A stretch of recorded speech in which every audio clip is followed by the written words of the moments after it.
इस वीडियो में आपका स्वागत है। इस वीडियो में हम SC10 कंट्रोलर को बैनर इंजीनियरिंग से कैसे प्रोग्राम करने के बारे में बात करने जा रहे हैं। तो मैंने कुछ सरल कार्य बनाए हैं जिनसे समझा जा सके कि सुरक्षा इनपुट उपकरणों का उपयोग कैसे करें और आउटपुट को कैसे सक्रिय करें। मुझे आपको यह बताना चाहिए कि जब आप इस SC10 कंट्रोलर को प्रोग्राम कर रहे होते हैं तो प्रोग्रामर अकेला ही सुरक्षा सर्किट की डिज़ाइनिंग के लिए जिम्मेदार होता है। इस वीडियो में मैं बस आपको बताने जा रहा हूं कि सॉफ्टवेयर प्रोग्राम का उपयोग कैसे करें अपने सुरक्षा परिपथों को प्रोग्राम करने के लिए। एक जिम्मेदार होना होगा कि आप अपने एप्लीकेशन में क्या डिज़ाइन कर रहे हैं। तो चलिए कुछ मूल उदाहरणों से शुरू करते हैं। हमारे पास पहला कार्य है। ये कहता है कि R01 के लिए एक सुरक्षा सर्किट बनाने के लिए एक चुंबकीय दरवाजे का स्विच उपयोग करें। तो हमारे पास एक चुंबकीय दरवाजे का स्विच है जो IN1 और IN2 से जुड़ा हुआ है। I01 से आपूर्ति मिल रही है और यह आपका R01 को नियंत्रित करना चाहिए। यह आपका पहला रिले आउटपुट है। और यदि आप सेंसर की वायरिंग देखना चाहते हैं तो यह IN1 और IN2 से जुड़ा हुआ है। और यदि आप IN2 का ध्यान देते हैं तो यह सेंसर के अंदर जा रहा है और इसमें कुछ चुंबकीय संपर्क हो रहा है और यह एक लूप के साथ वापस आ रहा है और IN1 की ओर वापस जाने का। IN1 में एक NC संपर्क होता है और IN2 में इसका एंडो कॉन्टैक्ट होता है। चुंबकीय स्विच के एक हिस्सा ऊपर होता है और दूसरा हिस्सा नीचे। तो यहाँ आप देख सकते हैं कि यह ऊपरी हिस्सा है और वह कार्य करता है। ठीक है, तो हमें इस चुंबकीय स्विच का उपयोग करके आउटपुट R01 को नियंत्रित करना होगा। तो आइए देखते हैं कि हम इसे कैसे कर सकते हैं। पहला कदम है कि हम सॉफ्टवेयर शुरू करते हैं। इसीलिए मैं बैनर सुरक्षा नियंत्रक टाइप करूंगा और ये सॉफ्टवेयर शुरू करेगा और यहाँ मैं फना कंट्रोलर चुनना होगा जो SC10 है और कंटिन्यू पर प्रेस करना होगा।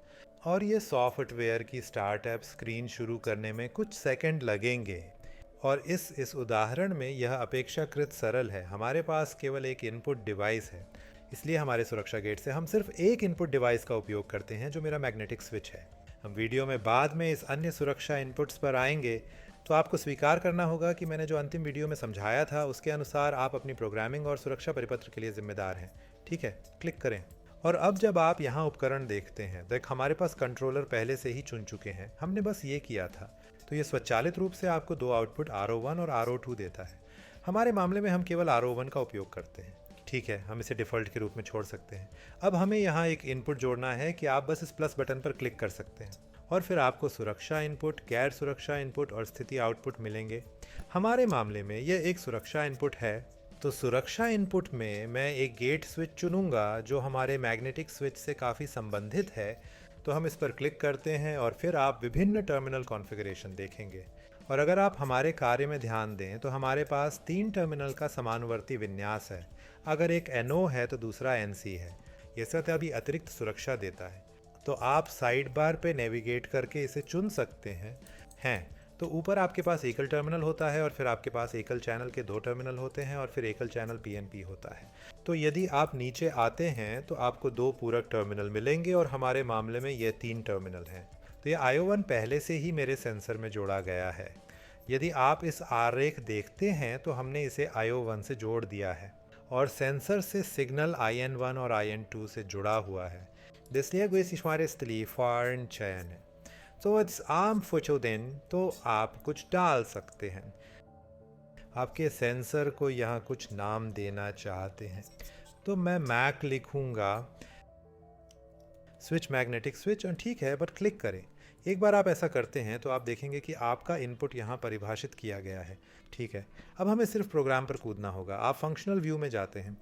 फंक्शनल व्यू में आप देखेंगे कि आपका इनपुट यहाँ पहले से ही परिभाषित है और आउटपुट पहले से यहाँ है। आप बस इस इनपुट को आउटपुट के साथ जोड़ना है।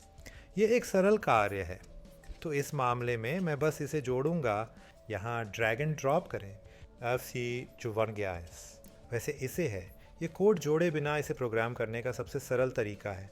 अब आपको केवल इस कार्यक्रम को डाउनलोड करना होगा। इस मामले में आप इस बटन पर क्लिक कर सकते हैं जिसमें लाल नीचे की ओर तीर है, जिसे कंट्रोलर में कॉन्फ़िगरेशन लिखने कहा जाता है। मैं इसे क्लिक करूंगा और फिर से कंट्रोलर के लिए कॉन्फ़िगरेशन लिखूंगा। उसने मुझसे पूछा कि क्या मैं अपनी प्रोजेक्ट को सहेजना चाहता हूं। मैं हाँ कहूँगा और मैं इसे टास्क 1 के रूप में सहेजने जा रहा हूं, जो यहाँ पहले से परिभाषित है। और सहेजें एंड पुष्टिकरण फ्रोहांस, और यह पासवर्ड के लिए पूछेगा। तो संभव है कि आपका कंट्रोलर पहले से ही एक पासवर्ड परिभाषित करता है। अगर हाँ, तो अपना पासवर्ड दर्ज करें।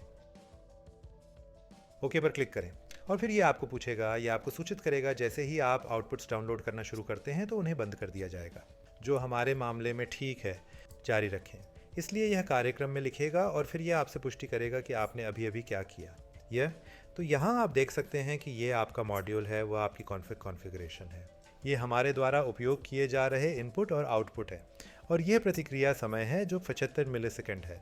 पुष्टि पर क्लिक करें और फिर अंत में जब सब कुछ पूरा हो जाता है तो आप क्लोज दबा सकते हैं। और फिर अगर उसने आपसे पासवर्ड बदलने को कहा, मैं नहीं चाहता, इस मामले में यह आपसे पूछता है कि क्या आप अपनी कॉन्फ़िगरेशन को सहेजना चाहते हैं और प्रभाव होने के लिए आपको अपने कंट्रोलर को पुनः स्टार्ट करना होगा। ठीक है, तो मैं इसे सहेजना नहीं चाहता। अब मैं क्लोज क्लिक करता हूं और अब मुझे अपने कंट्रोलर को पुनः शुरू करना होगा। इस मामले में मैं बस इस केबल से पावर सप्लाई बंद करें और तो मैं बस इसे अनप्लग करके फिर से प्लग कर दूंगा। तो मैं इसे अनप्लग करूंगा, इसीलिए ये कंट्रोलर को बंद कर देगा क्योंकि 24 वोल्ट चला गया है। और फिर इसे फिर से प्लग करें। ठीक है, अब मैंने यहाँ एक अतिरिक्त रिले जोड़ दिया है। तो यदि आप यहाँ ध्यान दें तो ये रिले मेरे टर्मिनल नंबर से जुड़ा हुआ है 13 और 14। तो 13 और 14 मेरा आंतरिक संपर्क है। ठीक है, इसलिए 13 को मैंने 24 वोल्ट प्रदान किए, 14 रिले कोयल के पास जा रहा है और ये सीधे 0 वोल्ट प्राप्त कर रहा है। तो इस मामले में अगर मेरी R1 सच है तो रिले भी सच हो जाएगा। अब सब कुछ ठीक लग रहा है हमारे मामले में। तो चलो इसे जांचें, ये कैसे काम करता है। तो मुझे अपना रिले अपने संपर्क की ओर ले जाना होगा इसे, और देखना होगा कि आउटपुट चालू होता है या नहीं।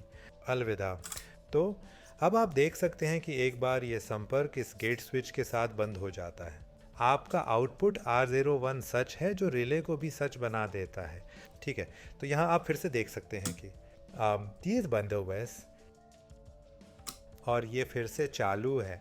तो मुझे बस इस प्रोजेक्ट को सहेजना होगा। और यदि आप देखना चाहते हैं कि यह ऑनलाइन कैसा दिखता है तो आपको ऐसा करने में सक्षम होना चाहिए।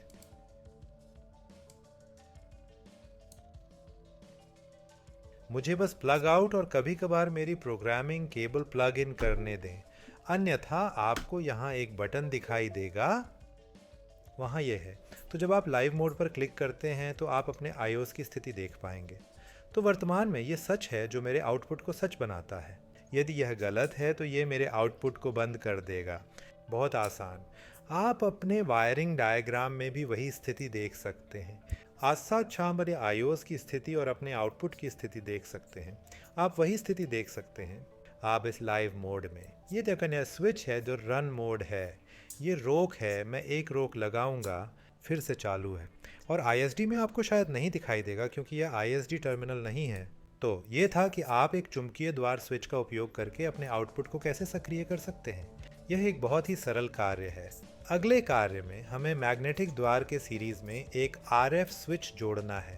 तो हम इन दो स्विचों का उपयोग करेंगे जो आपको दिखाई देते हैं। उसके सेंसर किट को लाल रंग में इस दरवाजे के स्विच के साथ सीरीज़ में लगाएं ताकि वही आउटपुट सक्रिय हो। और ये स्विच की श्रृंखला हम ISD में करने वाले हैं, CD के नैदानिक में। तो चलिए अगले वीडियो में देखते हैं। अलविदा।